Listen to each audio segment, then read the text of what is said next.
So what's the story behind this being DMX song first? Like the beat. When Fiend signed with Rough Riders, Uh-huh. I sent them some beats up there, and I guess they was in a session and they played it, and they heard one that Jada liked. Mm-hmm. So, and they picked it. So in the process of them hearing that beat, they were like, "Nigga, you need to make some shit like this for X." And when they said that, that's when I did that.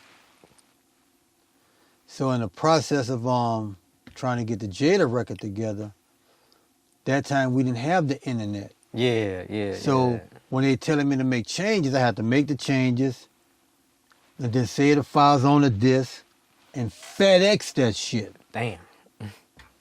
So, but he was at the tail end of his record. Mm-hmm. So we tried to get it done, and eventually he had to turn his album in.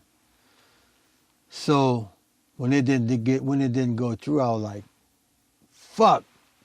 So I didn't even send it. I didn't send the beat. So how'd it get to Luda? Luda was on tour. After he dropped his first album with Fantasy, he was on tour with Outkast. They came to New Orleans. I got a call from him. He said, "Cal, man, I'm in town, man. I want to get with you. You know, working on my album. I want to get some beats from you." So I'm like, cool. So we met. And I gave him a beat CD. You know what I'm saying?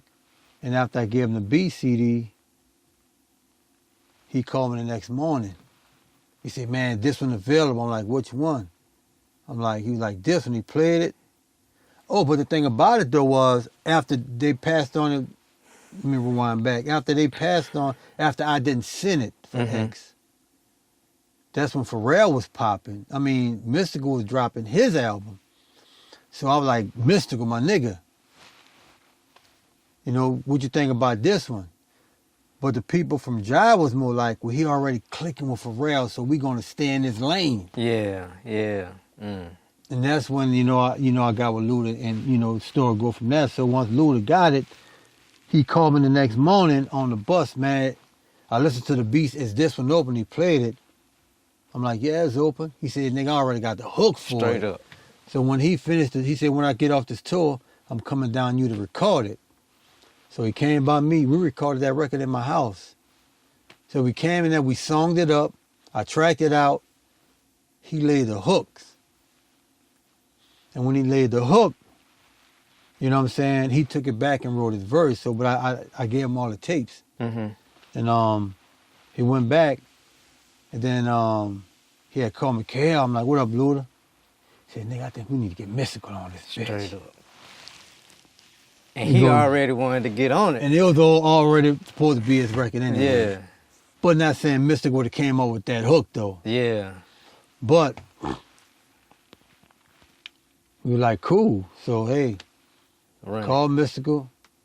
Mystical wound up getting on that bitch. We recorded that bitch. And you got to understand, like, that wasn't even intentionally to be a single. Mm-hmm. That was like the 5th single off that album. What? That was Chicken and Beer? Was it Chicken Word of and Mouth. Word of Mouth? Okay. Word of Mouth. What Yeah. singles was on that? So you got like, area codes. Ah, yeah. He had Stand Up. He had that was on that one? Welcome to Atlanta. He had 5 records on that, but he had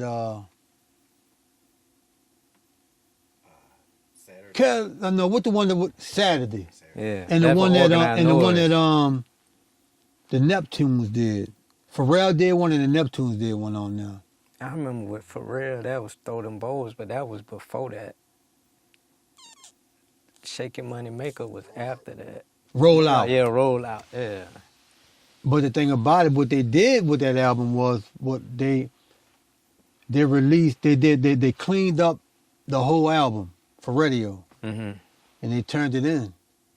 And when they turned it into radio, they already had the single, Roll Out, I think was the lead single, if I'm not mistaken. but Move Bitch is sitting right there clean too. Yeah. So they're like, man, fuck that. We playing this bitch. I'll never get talking to Shaka, and he was like, shit, KLC man got that Move Bitches at 2,500 spins a week. And this was on their first single. And Move Bitch was the 5th. So when they going through all of these records, they're like, man, shit, we can't fucking deny this record. Can't do it. And we gotta rock with this bitch before you know it. So was Shot that the video. Was that your major place? Was that your first major placement outside of North? How did that feel? Wait, what was it? That one or the T.I. record? No, it was Move Bitch. Yeah. It was Move Bitch. How did that feel? Just coming from holding that down, whatever was behind the scenes was behind the scenes. Look, I'll never forget. A partner of mine, an engineer, called me from New York.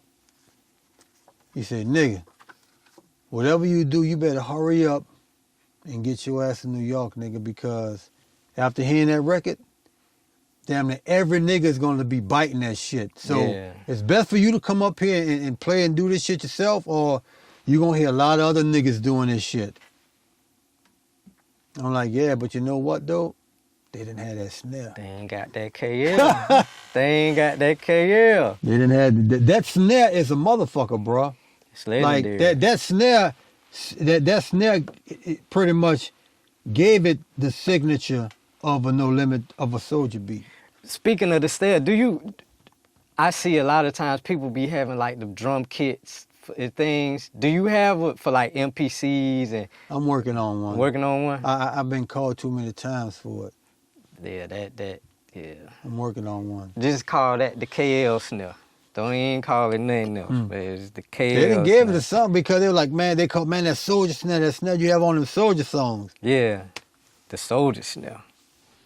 Don't talk to me, don't talk to me, don't talk to me. Now that I'm back on my feet, don't talk to me, don't talk to me, don't talk to me. When you see me in the street, don't talk to me, don't talk to me, don't talk to me. Act like you don't know me, don't talk to me, don't talk to me, don't talk to me. I don't want holler. You know how it is when you're ballin', everybody won't holler. But the thing Before we get into this song, let me just say this. Growing up, BG was our Jay-Z. Like where I'm from, we lived on every word BG said. Chopper City, All on You Volume 1, All on You Volume 2. When they signed their deal, what Juvenile did was just out of this world. Like it was out of this world. But being from my region of the world, we was waiting on BG album. Right. We was like, BG was our Jay-Z. We loved him. Larger than life. You say Slim brought BG to you. In that process, the politics is what it is. You hear the story, Cash Money, No Limit, this, that, and the third. Was you checking out his music in that time when he was dropping Chopper City? And I had to play his music when I was DJing in the club. Okay. Baby always give me credit for helping breaking, locally before they got their deal. I was in the biggest club in the city when Baby and them was dropping all them records. So it was evident, you know what I'm saying? And it's like I always been familiar with BG shit. That's not even from day one. Yeah. So, but when it came down to when, him and Cash Money, went like this here, through the whole process, him and Slim was always like that. BG and Slim was always ace tight. So when that shit happened,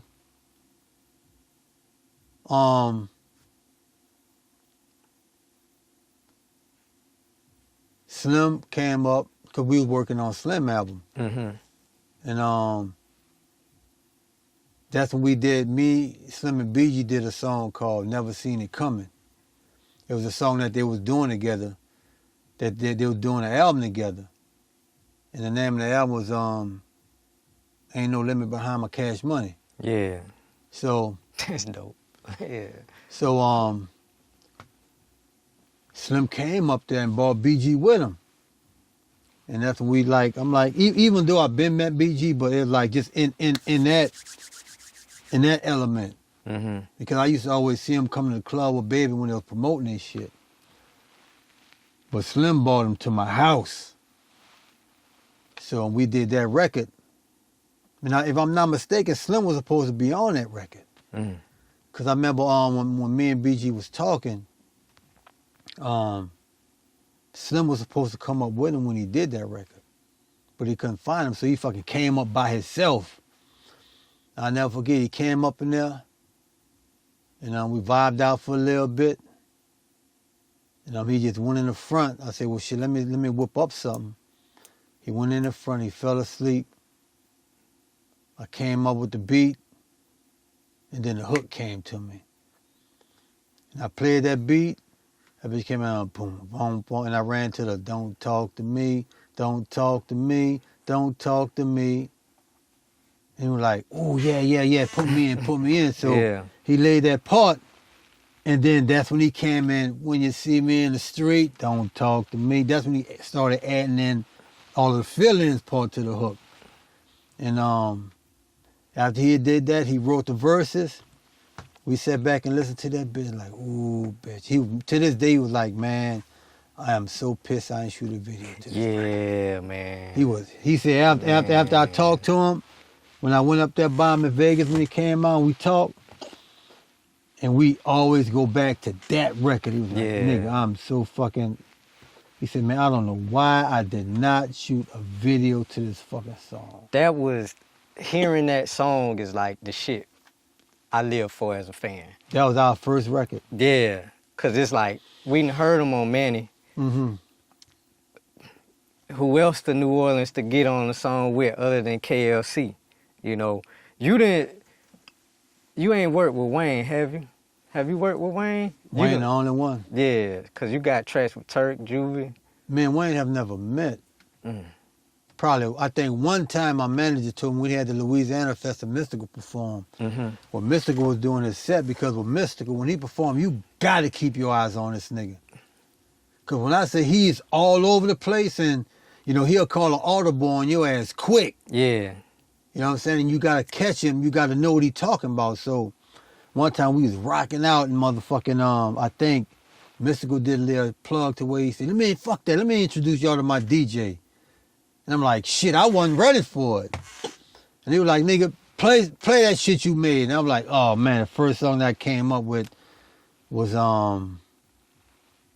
what was it? Move Bitches Down for My Nigga. It was one of them.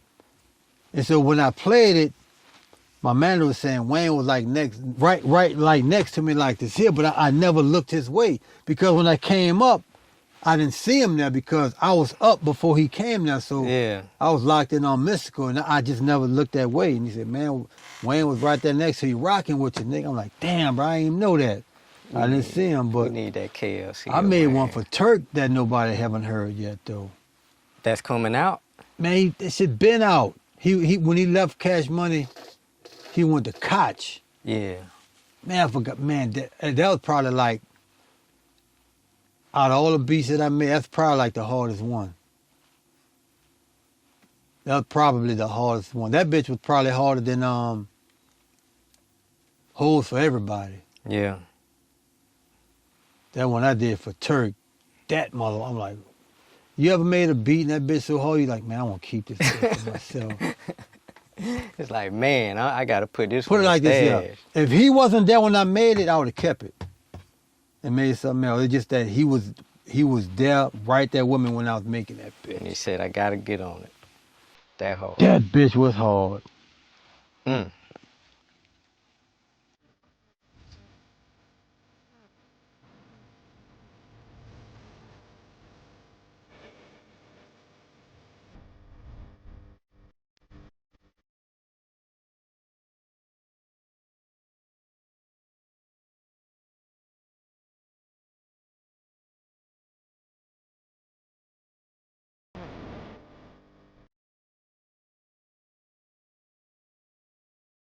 Man, this motherfucker here. But see, that again, like I was saying, that's the shit that we live for as fans. Like, T.I. is a lyrical genius again. Then to get, I'm a credit reader. I know what him and Toomp gonna do. Well, I ain't gonna say I know what they gonna do, but I Right. just know it's gonna be some jamming shit. Right. The first time I see T.I. on the Manny Fresh, I go to that. The first time I see T.I. on the KLC, I go to that. Because these Right. are the dudes that I done spent my whole life just giving my time to listening to their production. And then it's on top coming with him. Like, how did that one come about? Did BG bring them to you? Or No. I got a call from T.I. Hey, Kel, man, working on a project. No. He called me. He had that beat. mm-hmm. And when he had called me, like, Kel, man, I got this beat, man. Let me know, bro. Boom, boom, I want to get down with this bitch. So when he played it, I'm like, God damn, man, that's, because I don't even know how he got the beat. Yeah. So, I'm like, damn. I'm like, that's mystical shit. He was like, well, nigga, make me something. So I was making him working on some shit, but at that time we was recording Mystical record. Mm-hmm. We were working on his project. So that's when he first went in for doing that bid. And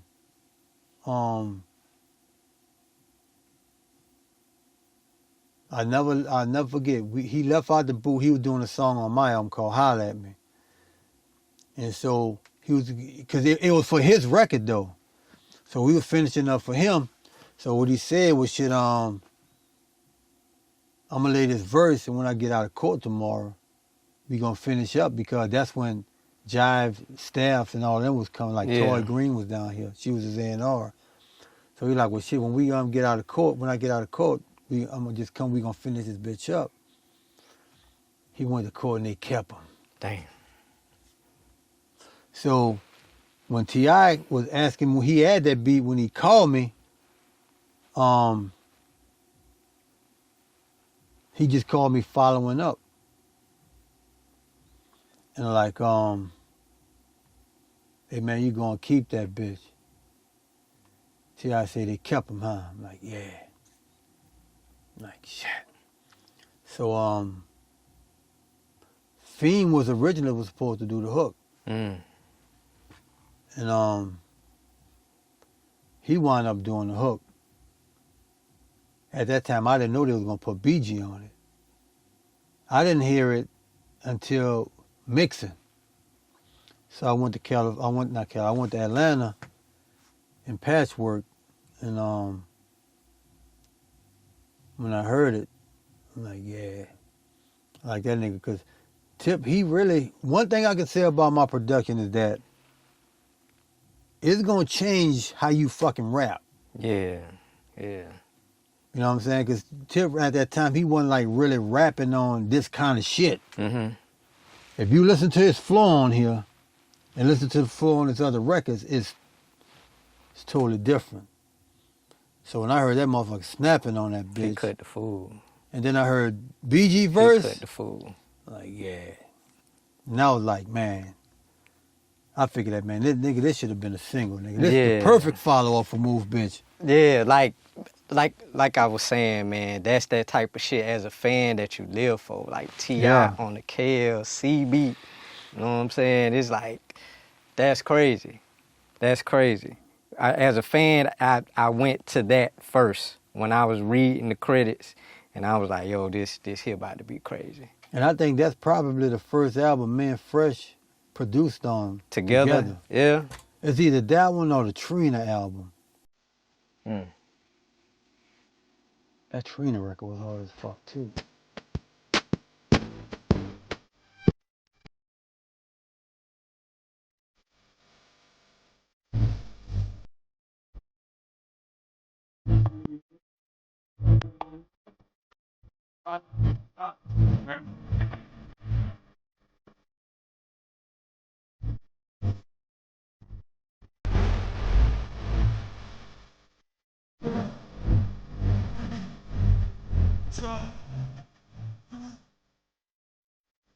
So this was supposed to be the single for your album that you was gonna drop on No Limit?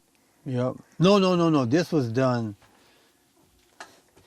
after that. After that? Okay. Yeah. Okay. Because I was like 2021 and listening to it now, it was like, if it was back then and it just sounds so good and so current at Yeah. the moment. But it wasn't long though. Like when I did that probably like a couple years after I left No Limit. Uh-huh.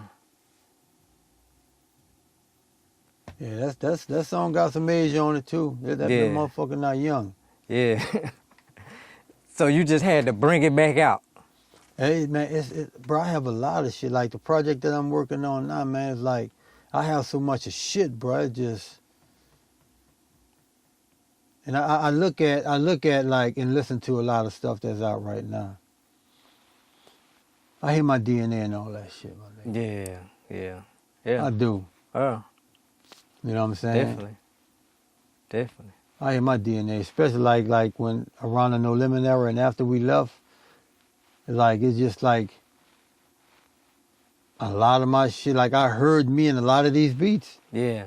I got a lot of calls. Man, you produce this record? I'm like, nah. Like I don't know, bro. You need to look into this shit. Yeah. Well, I'm like, hey. So, give us a something that you might think is out the normal that we wouldn't think somebody on the KLC track that we never heard. Like in the stash, like in the vault. That maybe you sold it to them and they ain't use it. I have a UGK record that I didn't put on my album. Because I was going to do a part 2 to it. Yeah. And I was going to release it on that. Yeah. Is it anybody in the game you ain't worked with that you want to work with? Wayne. But I even have some beats. I have a beat that that I hear Rakim or Jay on. Okay. And Rakim, right? Wayne and Rakim. But the thing with Jay, I would love to work with Jay, but it's not like I have to. Yeah. Wayne is the only one from all of them that I haven't worked with. Rakim is my favorite rapper Of all time. of all time.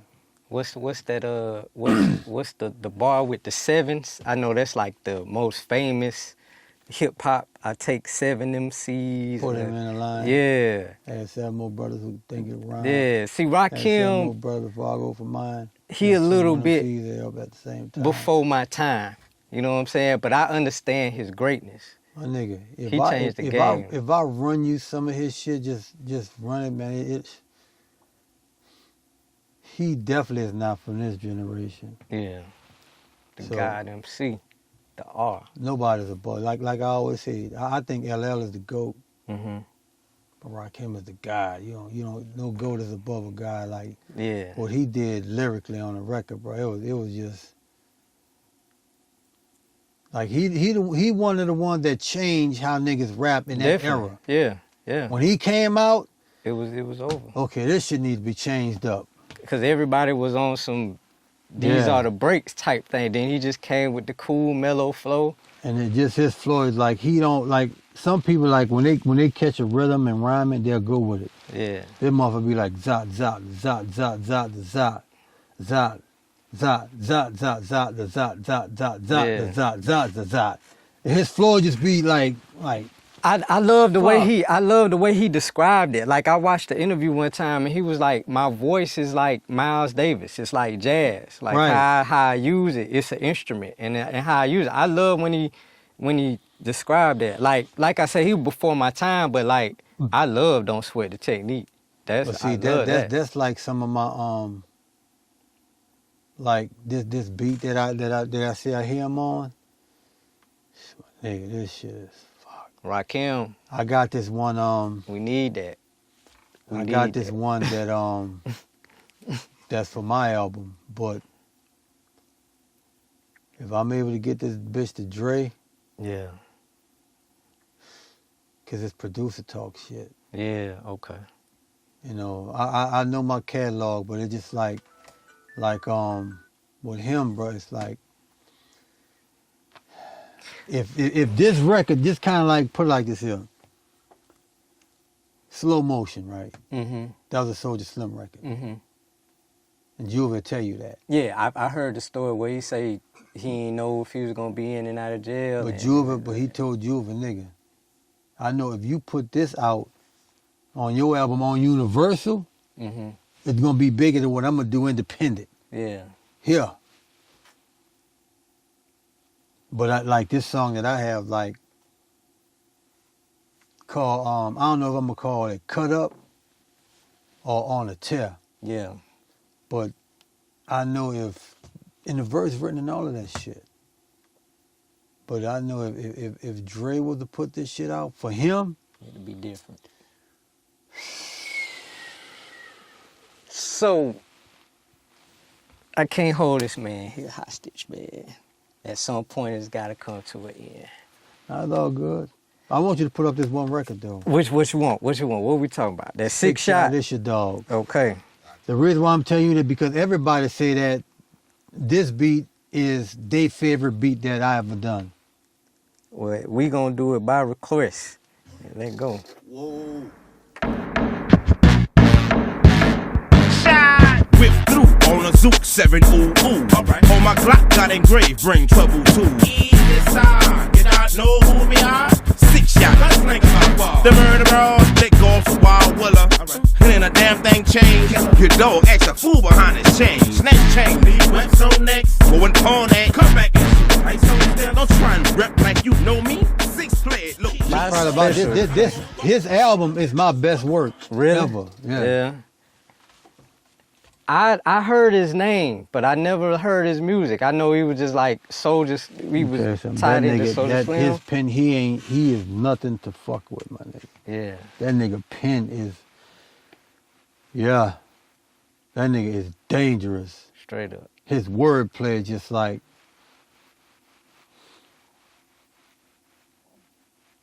I really don't know what to say about it. Just break down the beat, man. Like I say, I didn't hear that song. I heard Slim Thug flow on it. Cause it's like Slim Thug flow is legendary on it. We never had a chance to release that album. Yeah. Yeah. But we was pushing that record so DJs had it. Mm-hmm. But his album is Coming up. Crazy. Another one of them fucking went to jail. Had to push it back. Now because we did a deal with Tommy Boy, Warner Brothers. And you remember that song, Cuckoo Care, My Project? Yeah. Mm-hmm. Okay, that's how his album came out. Because when we met with Tommy Boy was about to shut down. They were shutting the label down. So when we met him, the owner, Tom Silverman, called Warner and said, hey man, look, I know we was about to shut down and we did whatever, but I got this one project I really want to release. And that was his album. So we went through the whole thing. His J card inserts was designed by DC Comics. So they had him as a superhero. Yeah. You know what I'm saying? That's some bread right there. And his whole insert was a comic book. They had all us, me, Odell, Craig B, Moby Dick. We was all characters, and they wrote a whole storyline. It was a small comic book. Yeah. That led up to everything about the album. And he got locked up. Dang. In the process of being locked up, Tommy Boy had to release something based on, and they were like, fuck it. We're gonna do this Cuckoo Cow because he was already signed to him. But when we came, we was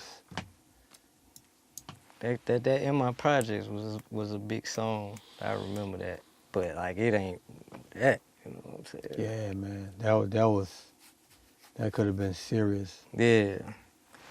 All right. Before we get out of here, I ask every producer I talk to, give me your top 5 R&B, hip hop, whatever. Just producers? Yeah, all time. Your favorites. If I do that, no rap producer gonna be in there. Give them to me. Shit, we talking about fucking Isaac Hayes, Okay. Barry White, Okay. Maurice White. Okay. Earth, Wind, and Fire. Yeah,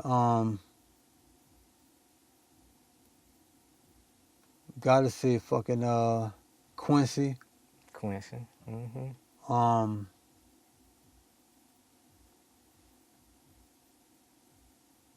Rod Templeton. Rod Templeton was a bad boy. No rap producer is on my fucking top 5 list. Mm-hmm. Probably not even my top 10. If it were to become anyone, it would be probably Larry Smith, because Larry Smith, he didn't sample, like he came in that era to where like he was the musician that started producing rap hip hop records. And I'll say you listen to fucking Friends, Houdini, Freaks Come Out at Night, that whole album. I ain't think you was Big gonna say Mama. Rob Templeton. I was thinking more of when you said that, I was thinking more of a Gamble and Huff, Norman Whitfield. Like, Nah, man. Rob Templeton was a bad boy. I would even go as far as like Brother Johnson's, nigga. Strawberry Letter 23. Come on, man, Man. I used to love that shit. You'd be surprised how many records they wrote for these motherfuckers, man. Yeah. I used to love And that just shit. and they also compare Beats by the Pound to the Funk Brothers. Really? Yeah, because you know Funk Brothers was the in-house producers for Motown. They produced everything, and any and everything was on Motown. They did it. They were the in-house producers, kind of like how we was at No Limit. So, but yeah, that's my top 5 of producers. Now, if we talking hip hop, it'll be different. Okay. So what you got coming up, man? You breaking any new artists, man, or just working on your album? I know you've been on the road. I started the DJing. process of my project, my Okay. other project, Mia. Me and BG like, what, 8, 9 songs in. Okay. And I'm about to do some movie scoring. Straight up. That'll be dope. Oh, and I got this group Fat Tuesday. Okay. Okay. Yeah. Well, I appreciate it, man. Like No you doubt. made my year. I've been a fan. Like I said in the beginning, had my DR5 trying to steal all your sounds. Not the DR5. DR5, man, the most generic sounds you could get, man. But that's what Hey, we man. had to play with. Sometimes, bro, you'd be surprised when you get the right engineer to mix a record. Cause I done seen some dope ass beats and songs get fucked up cause of bad mix. Damn. And I seen some average ass beats become the shit with the right mix. So that's my favorite part of recording, period. The mix. The mix, because you about to determine on what this bitch gonna sound and feel like. Straight up. Straight up. And that'd be the fun part, because now I have the artist out my fucking ear and I can just let me do the shit. Then you get to the music. Yeah, get the fuck out of here. Let me do my thing now. Well, KLC, I appreciate you, man. No doubt. I really do. If you made it this far, in the Yo with King Vito, man, like, subscribe, and share. It was an honor and it was a pleasure to kick it with the legendary pioneer KLC. Till I see y'all again, hold it down. Your body, I'm body. If you body.